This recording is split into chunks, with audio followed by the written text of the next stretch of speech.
syukur. Awas, hati-hati, awas ya, fokus. Jikalaupun nama Anda syukur tapi tidak mengamalkan ini, nggak dapat. Nah, Anda jauh-jauh sampai dengan ke Sumatera sana makan sate mau syukur ya. Supaya dapat ini belum tentu. Syukur adalah ungkapan kebahagiaan dan terima kasih atas nikmat yang diperoleh. Ungkapan kebahagiaan dan terima kasih atas nikmat yang diperoleh dengan cara menggunakan nikmat itu,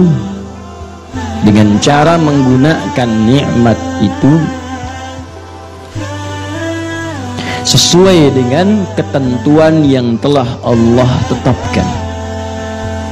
Ungkapan kebahagiaan dan terima kasih atas nikmat yang telah diperoleh dengan cara menggunakan nikmat itu sesuai dengan ketentuan yang telah Allah tetapkan. Jelas? Baik, yuk kita pelan-pelan. Pertama, definisi ini memberikan gambaran bahwa syukur itu selalu lekat dengan nikmat yang membahagiakan. Ya. Makanya orang-orang itu ketika mendapatkan nikmat yang umumnya memberikan rasa kebahagiaan, maka muncul dorongan untuk berterima kasih. Standar. Lihat sini turunannya. Syukur kaitannya dengan nikmat. Begitu dapat, bukankah orang ketika mendapatkan nikmat tertentu merasa bahagia? Ya, promosi jabatan, bahagia. Wisuda untuk anak kampus, bahagia. Menikah bagi yang kemudian masuk ke jenjang pernikahan, bahagia. Punya keturunan, bahagia, kan? Dan pasti udah fitrah di kalangan manusia, sudah fitrahnya. Begitu seseorang merasa bahagia dengan satu penerimaan dari pemberian, dia pasti akan menyusulnya dengan ungkapan terima kasih. Gak percaya silakan. Anda diberi sesuatu, kemudian Anda bahagia, bukankah respect Anda mengatakan langsung terima kasih ya? Gitu kan? Nah sekarang saya mau tanya pada Anda sebentar. Kalau kita ingat dengan baik-baik, kita renungkan, semua pemberian nikmat itu sumbernya dari mana? Allah. Hanya Allah titipkan melalui tangan manusia-manusia tertentu untuk sampai kepada kita. Cuma kalau kita telusuri sumbernya semua kan dari Allah.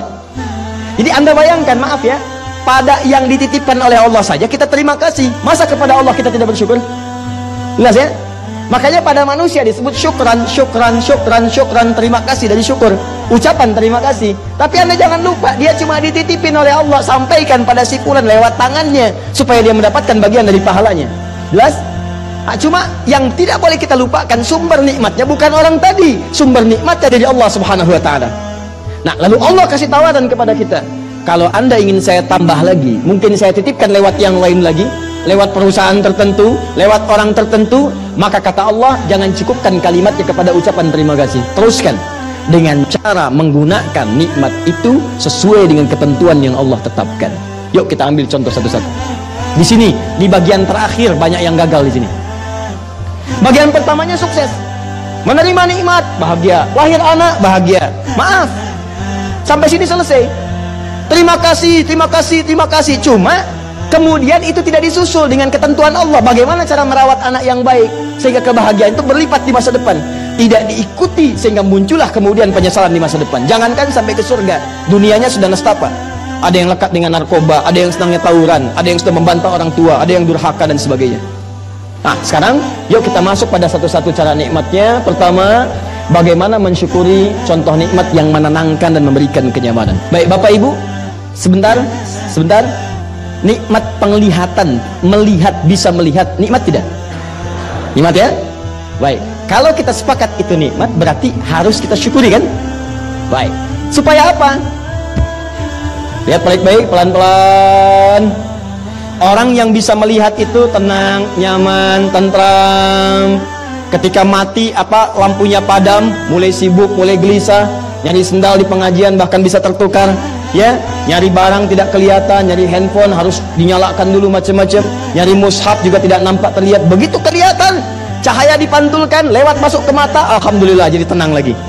Baik, yang paling menarik adalah, nah ini dia poinnya, bagaimana mensyukuri nikmat mata itu, sehingga kenikmatan pada pandangan itu selalu Allah berikan sampai dengan masuk hari kiamat. Dan puncaknya adalah, orang-orang yang bisa mensyukuri nikmat pandangan ini di hari kiamat, dia diberikan kenikmatan yang paling tinggi pada pandangannya. Dia bisa memandang Allah langsung tanpa hijab. Itu nanti ada di Quran surah ke-75 ayat 22 sampai 23. Quran surah ke-75 ayat 22 sampai 23. Paling kiri sebelah atas. Wujuhun yawma idzin nadhirah. Di hari kiamat itu nanti ada yang wajahnya pancar gembira luar biasa, terpancar kegembiraan. Bukan karena masuk surganya, karena yang lain pun masuk surga, tapi yang ini ila rabbiha nadhirah, karena dia bisa melihat Rabbnya langsung tanpa hijab seketika. Itu diantara kenikmatan terbesarnya.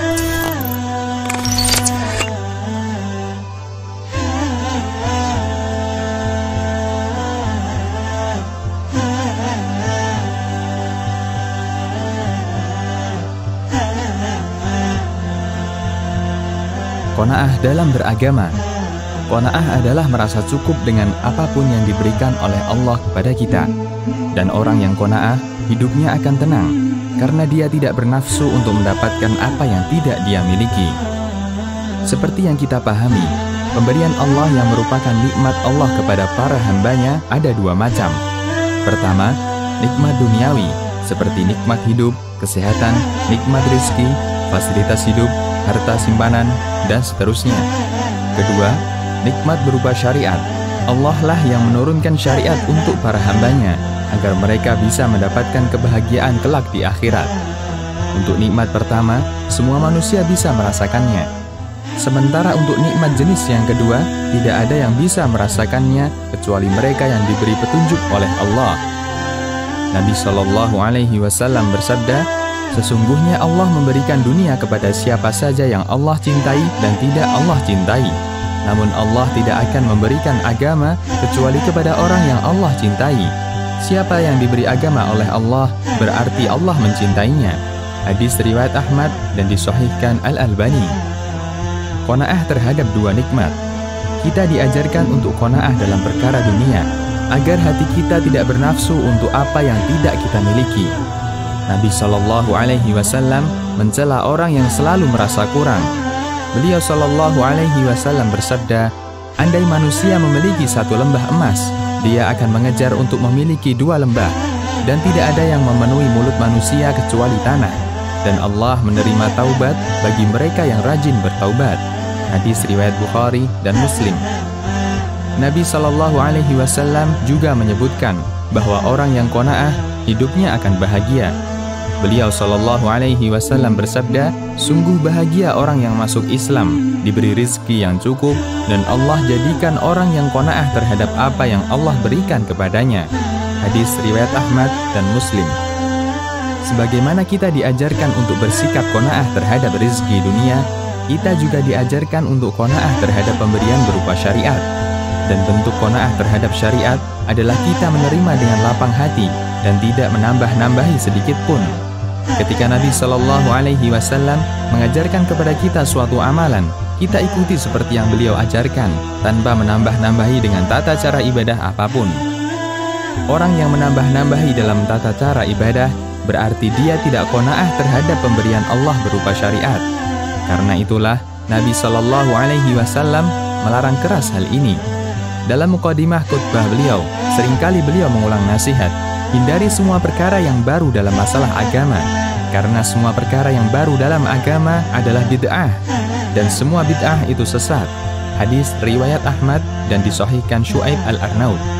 Karena bid'ah dalam agama adalah tindakan yang menunjukkan bahwa dia tidak qanaah terhadap syariat Allah. Yang sempurna jangan ditambahi. Semua kaum muslimin mengakui bahwa syariat Islam itu sudah sempurna. Allah tegaskan hal ini dalam firman-Nya, pada hari ini telah kusempurnakan untuk kamu agamamu, dan telah kucukupkan kepadamu nikmatku, dan telah kuridhoi Islam itu jadi agama bagimu. Quran Surat Al-Ma'idah ayat 3. Dan kita memahami, Sesuatu yang sempurna, jika ditambahi bukan semakin menyempurnakan, namun justru akan semakin merusak.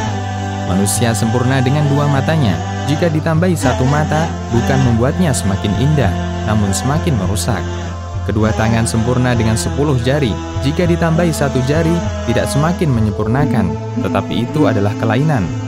Syariat itu sempurna, dan kita layak bersyukur dengan syariat yang sempurna ini. Jangan sampai kita memberikan tambahan yang justru akan semakin merusak. Demikian, Allahu a'lam.